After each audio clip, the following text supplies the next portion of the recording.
Today we'll be covering the Nexmo ServiceNow Notify connector, which enables SMS, WhatsApp, text-to-speech, and conference calling through Notify.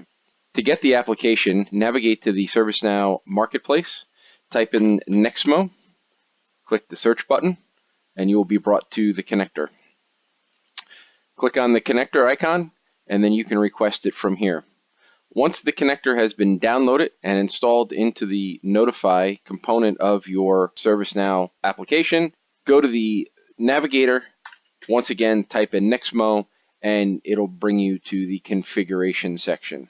Inside of the configuration section, there is a step-by-step installation guide, which can be reviewed, how to get your telephone numbers, how to link your telephone numbers, and how to configure the connector from start to finish, as well as underneath Nexmo Direct Configuration, there's the place that you can install your API key for text messaging, text-to-speech, and conference calling, and link the telephone numbers that you have chosen through Nexmo to those applications.